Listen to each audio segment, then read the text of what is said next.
Ok, então vamos ver esse conceito de modulação delta e de sigma delta. A modulação delta é uma modulação que já existe há muito tempo. Houve uma época em que ela foi uma das possibilidades para a digitalização da telefonia. É uma modulação muito simples. Na verdade, a gente vai mostrar aqui a modulação delta e depois, em seguida, fazer aqui as considerações para a modulação sigma delta, que realmente tem efeitos fantásticos na melhoria da relação sinal-ruído do sinal, certo? Muito bem, então vejam bem, a ideia é que você fazer uma amostragem do sinal na taxa de Nyquist, depois fazer uma conversão digital analógica, ou melhor, uma conversão analógica digital para quantificar essas amostras num certo número de bits, por exemplo, 8 bits por amostra, 256 níveis, tudo isso tem uma certa complexidade. E muitas vezes, como um sinal, por exemplo, de voz, é um sinal de muito baixo conteúdo de frequência, uma faixa aí de uns 4 kHz, mesmo a taxa duas vezes essa faixa seria uma taxa de amostragem de 8.000 amostras por segundo, que é considerada baixa. Então, você pode fazer, em vez de considerar para cada amostra 8 bits, né, que seria o tipo de um PCM, você pode considerar uma taxa muito superior de amostragem, né, por exemplo, 10 vezes superior. Vamos pensar aí em termos de, em vez de 8 bits por amostra, 80 bits, perdão, em vez de 8.000 amostras por segundo, como seria o caso de duas vezes a frequência de Nyquist, vamos pensar em 80.000 amostras por segundo. Só que essas amostras vão ser quantizadas agora em dois níveis apenas, mais e menos, certo? Inclusive não tem zero, é mais e menos, ou sobe ou desce.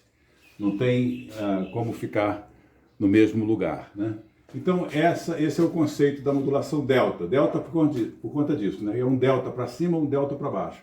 Então, você tem aqui um sinal de U de T, vamos supor, e ele vai entrar aqui, ele vai ser quantizado para cima ou para baixo, certo?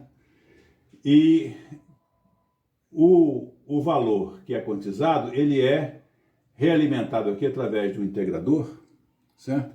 Que vai somar esses valores todos e tentar recuperar o sinal como ele era, né? Faz aqui então a diferença para ver qual que é o erro, e esse erro é quantizado e assim continuamente, né? Então vamos supor que o sinal fosse mais ou menos constante aqui. O que vai acontecer? Vai haver aqui uma recuperação num valor próximo a esse, e aí ele vai ficar oscilando aqui entre mais e menos, mais e menos, mais e menos, mais e menos, mais e menos. Depois, se for passado por um filtro passa-baixa, vai resultar em zero, porque mais e menos vai cancelar. Então, o sinal constante vai ser recuperado dessa forma, por conta da alternância desses valores para cima e para baixo aqui. Não tem o zero, então o que vai fazer? Não tem como, não tem o terceiro nível, né? São só dois níveis, é um bit por amostra, apenas um bit por amostra. Então, esse quantizador aqui é basicamente um limitador. Para cima de um certo limiar é um valor, para baixo é outro. Então, é muito fácil de implementar, mesmo que seja uma taxa extremamente elevada, como 80.000 amostras por segundo, certo? Então, o atrativo disso é isso. Você faz essa amostragem muito rápida, mas é uma amostragem extremamente simples, porque ela só vai implicar numa transferência de um bit de cada vez, né, um bit por amostra, né? Essa é a grande vantagem. E aqui tem o canal, né? Você tem aqui o transistor, o transmissor, né? O TX.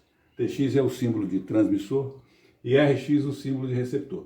Então tem aqui o TX, o canal e o receptor. O que tem no receptor? Você vai tentar recuperar a mesma malha que tem aqui, certo? A mesma malha que tem aqui, que é apenas o integrador.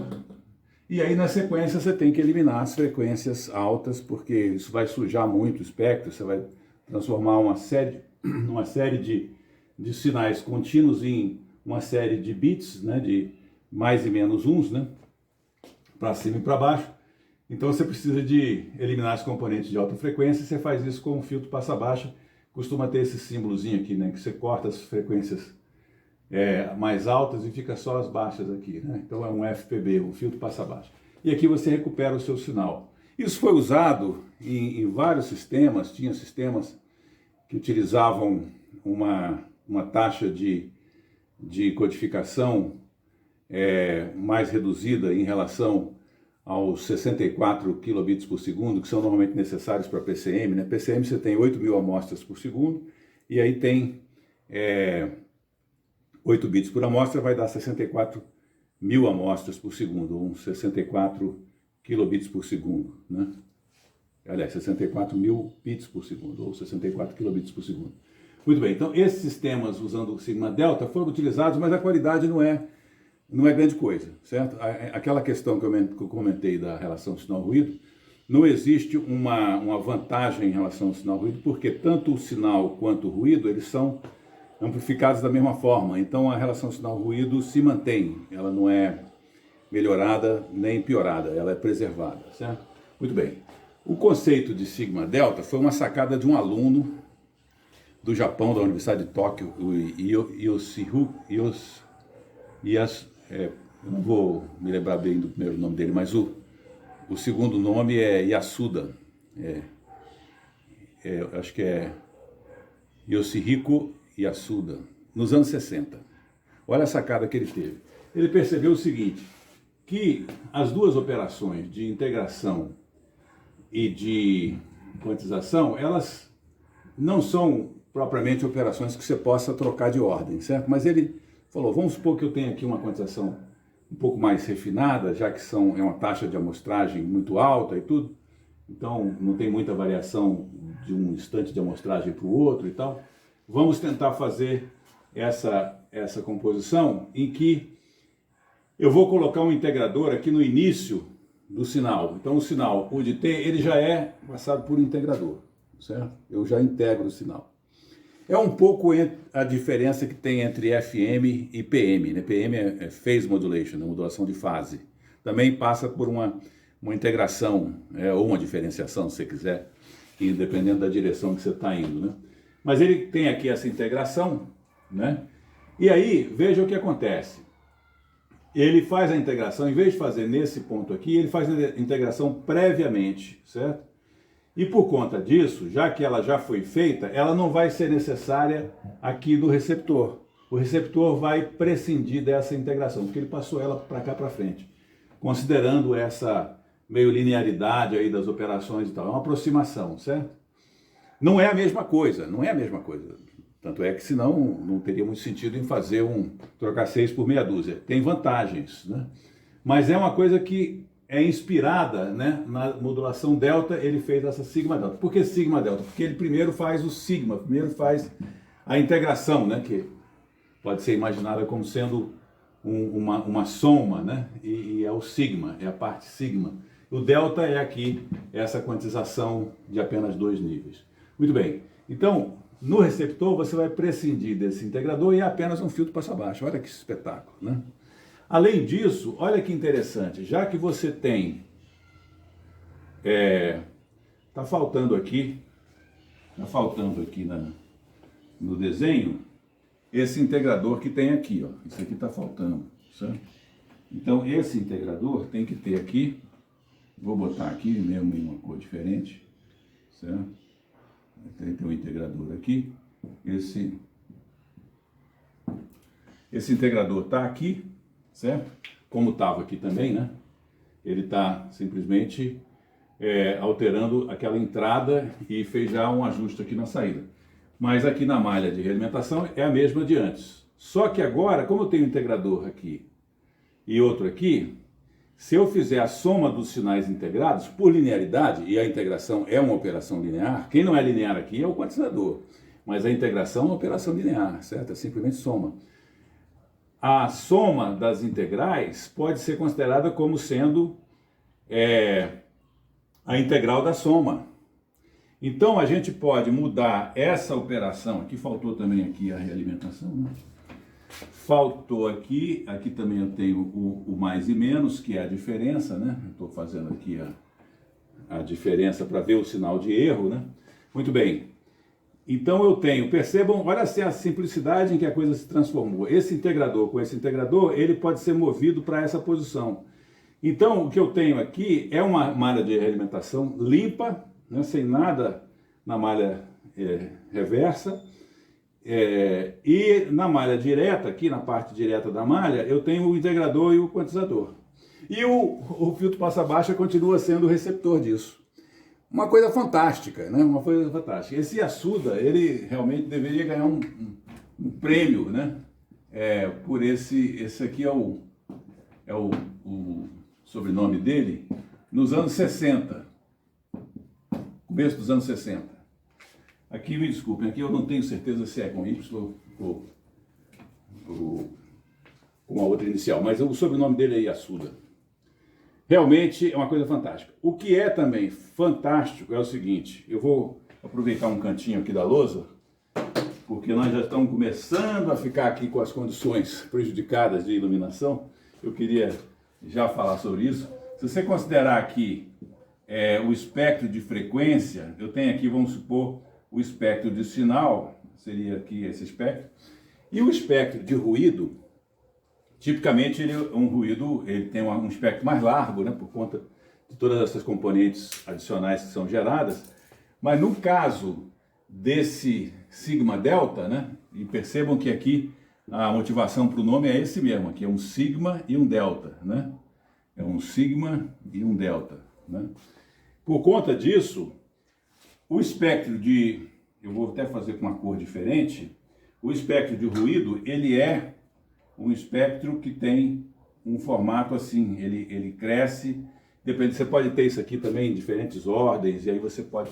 O fato é que ele fica reduzido aqui, né? Dependendo de alguns fatores, você pode até ter começa aqui perto do zero e ele vai subindo, ou seja, você tem uma redução do ruído na faixa do sinal de interesse. Você joga o ruído para fora da faixa de interesse, e aí quando você filtra aqui o sinal, que está aqui nessa bandinha vermelha, você tem uma relação sinal-ruído melhor. Por conta disso, eu me lembro que na GE, por exemplo, eles faziam toda a parte de conversão digital analógica dos equipamentos que eles estavam fazendo lá, transicionando de ultrassom, né, ultrassom médico, imageamento médico de ultrassom, transicionando de sistemas analógicos para sistemas digitais. Toda a parte de conversão digital, aliás, analógica digital, era feita com o sigma delta, com as vantagens de você melhorar o ruído.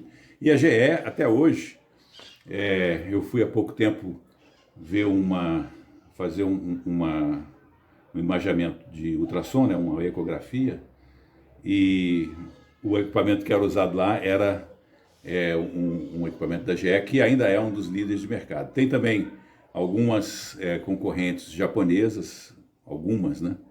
E a Siemens também, acho que é uma das concorrentes aí nessa área, com grande impacto. E a GE está presente também. E foi o desenvolvimento que eu pude acompanhar num período que eu passei por lá nos anos 80 e 90, ok? Na próxima, a gente vai falar um pouco mais sobre conversão analógica digital, né, que é mais complicada do que a conversão digital analógica. A gente viu que a conversão digital analógica é um piece of cake, né, um pedaço de bolo, né, porque tem várias maneiras simples de fazer, como aquela rede R2R, coisas assim bem intuitivas e simples.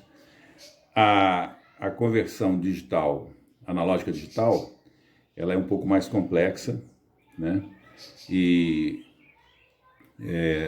nós vamos ver que tem algumas alternativas que têm um pouco mais de simplicidade. Vamos ver pelo menos umas duas maneiras de fazer essa conversão, ok? Ok, pessoal. Então vamos ver aqui uma possibilidade para a conversão analógica digital, que eu comentei que é um pouco mais complexa. Vocês vão ver aqui o motivo óbvio pelo qual ela é um pouco mais complexa. Conversor analógico digital, eu vou fazer uma referência aqui ao livro do Bolstad e Rachelsky. Na página 529 e 531 tem um tratamento interessante. Eu já mencionei também na sugestão de literatura as páginas do Cedra, que tratam desse assunto. Muito bem, tem também aqueles textos que eu passei para vocês do livro do Hazavi, né, um livro que ele tem especialmente sobre conversão AD e DA. Muito bem, essa primeira versão aqui é uma versão muito simples, porque é apenas um conversor por realimentação, que faz o seguinte: eu tenho aqui o sinal analógico, que eu gostaria de transformar num sinal digital, ou seja, eu gostaria de representar isso aqui com um valor digital. Pode ser, por exemplo, um código binário, né? Passo aqui por um comparador, certo? Que vai ter uma certa referência de início aqui, pode ser que seja uma referência de 0. E aqui eu tenho um controle de para cima ou para baixo, né? Up and down, e um contador. Então esse contador aqui tem um clock que alimenta aqui, que ele vai contar, 1, 2, 3 tal, até um certo valor. E ele também pode contar para baixo, controlado aqui por esse sinal de entrada aqui. Ele pode fazer decréscimos também da contagem, certo? Num determinado momento, então, essa contagem é passada aqui a um conversor DA. Daí o motivo óbvio pelo qual o conversor AD é mais complexo, porque ele envolve um conversor DA na sua malha de realimentação, certo? Então esse valor aqui é transformado novamente num valor analógico, que é comparado com o valor original, certo? Se tiver um erro, né, para cima ou para baixo, isso vai ser transferido aqui para a saída, e esse erro então vai controlar para cima ou para baixo esse contador. O contador pode então começar a fazer um decréscimo da contagem, né, naquela taxa de clock lá, e aí eventualmente essa contagem vai se traduzir aqui num novo valor digital. Esse conversor vai representar novamente aqui um valor na saída do conversor, comparar aqui com o valor de entrada, até que esse erro aqui esteja numa faixa aceitável de tolerância que tem que ser pré-estabelecida, certo? E nesse momento, então, esse controle aqui pode dizer para o contador informar ao usuário que o serviço está pronto, né? Que aquela saída lá tem os N bits correspondentes a essa tensão analógica. Então, é um sistema fácil, envolve uma realimentação e que tem uma certa complexidade, mas não é uma complexidade excessiva. Nós vamos ver que tem aqui algumas dependências, em particular depende um pouco da taxa de contagem desse clock, em termos da velocidade com que isso é feito, tem alguns aspectos práticos que têm que ser considerados, e nós vamos ver a seguir um conversor baseado em dupla rampa dupla, né? São duas rampas que são usadas para fazer essa conversão, e é um conversor bastante simples, embora tome um pouco mais de tempo na conversão, mas ele é bastante simples e ele tem um efeito interessante, que ele, se houver alguma imprecisão na taxa de clock dos contadores, ela de certa forma se reconfigura, né? Porque existe uma compensação automática nessa possível variação da frequência de clock. Então tem algumas vantagens também, em particular a simplicidade, talvez menos vantagem em relação ao tempo necessário para essa operação, tá ok? Nós vemos isso a seguir. Ok? Muito bem, pessoal. Então, a nossa segunda alternativa é um conversor com rampa dupla. Vamos colocar aqui um conversor por dupla rampa.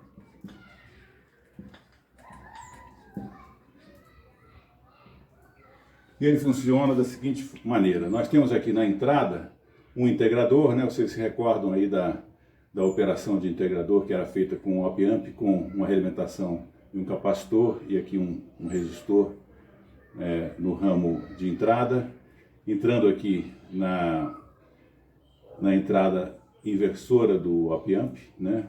No mesmo lugar onde se aplica a realimentação negativa. Então eu tenho aqui um integrador que vai inicialmente, né, no início do processo, considerar a tensão que eu desejo transformar num valor digital, essa V analógica disso, VA, certo? Essa chave, então, de início está nessa posição. Depois ela vai ser colocada aqui numa certa tensão de referência que é conhecida, certo? Muito bem.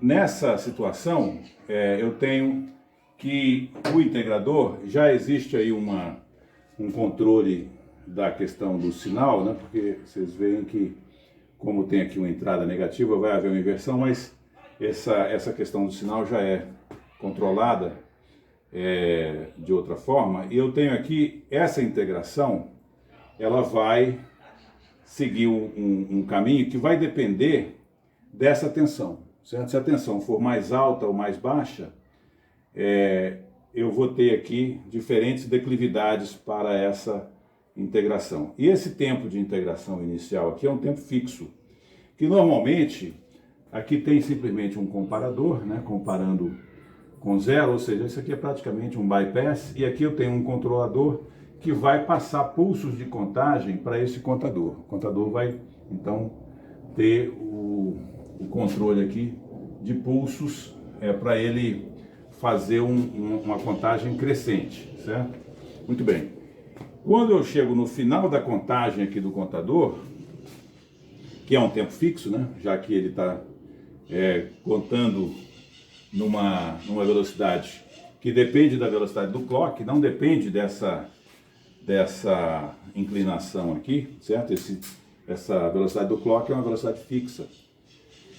Quando ele chega naquele máximo da contagem, ele passa, tem aqui um controle que faz com que ele passe a ter um decréscimo nessa contagem, ele passa a reduzir a contagem, né? Com a mesma velocidade do clock aqui. Só que no momento, essa chave é passada aqui para a tensão de referência, que é conhecida. E ela é uma tensão que vai fazer com que essa integração aqui seja descarregada. Vai haver uma descarga da carga desse capacitor, ou seja, uma tensão que vai ter um sinal diferente da tensão do sinal analógico, né? Então ela vai fazer aqui essa descarga e vai fazer essa descarga com uma taxa de descarga fixa, porque a tensão aqui é conhecida e é constante, certo?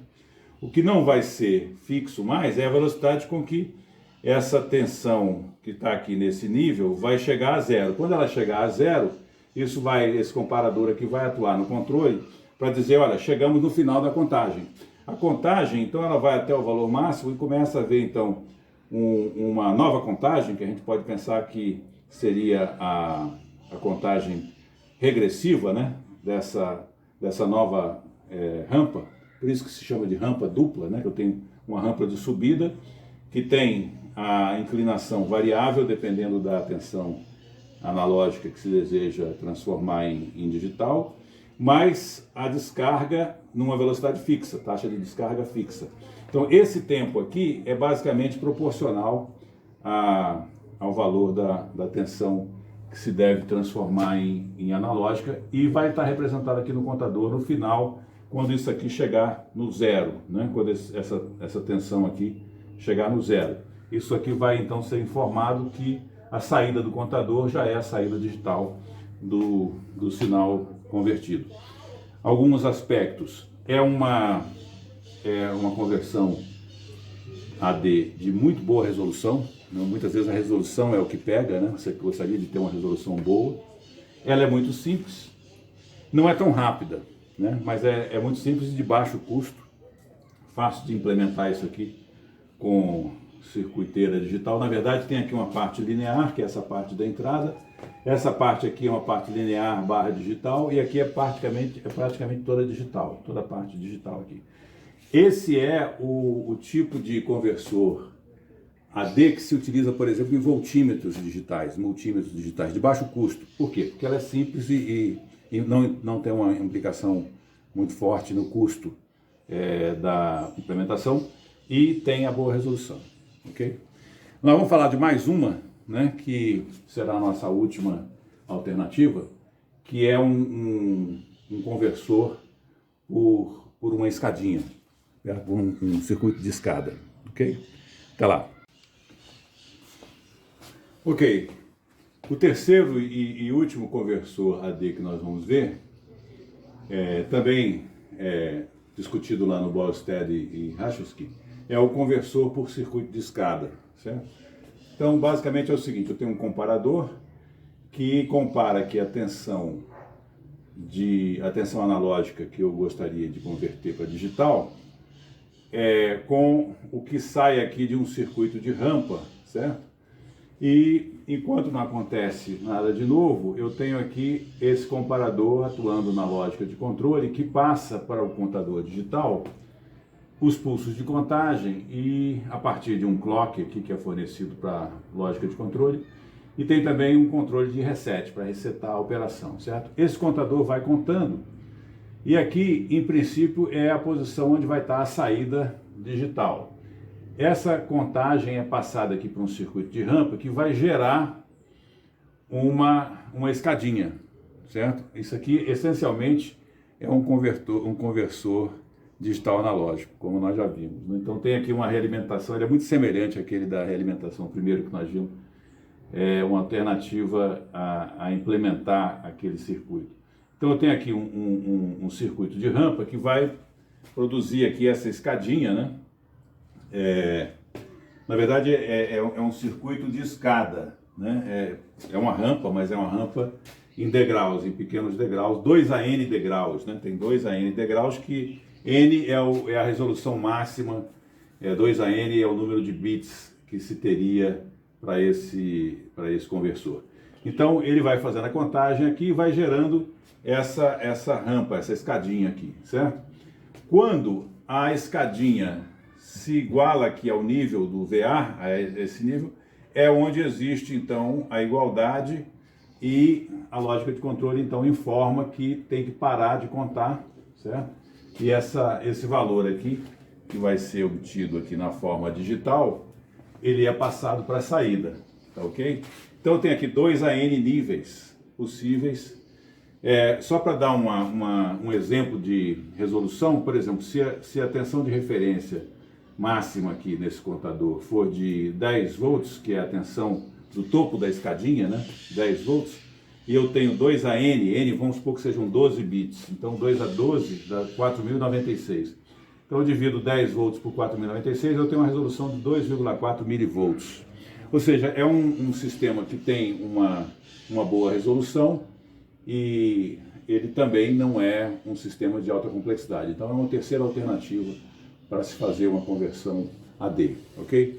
Com isso a gente termina essa aula 7, tá? Eu estou à disposição de vocês para dúvidas e discussões sobre matéria dessa parte do curso de conversão AD e DA, e também para outros tópicos de interesse, não só do curso, né, desse módulo D, como também de interesse de pesquisa. Estou à disposição de vocês, tá certo? Foi um prazer poder fazer essas gravações para vocês, espero que tenha sido de alguma utilidade, ok?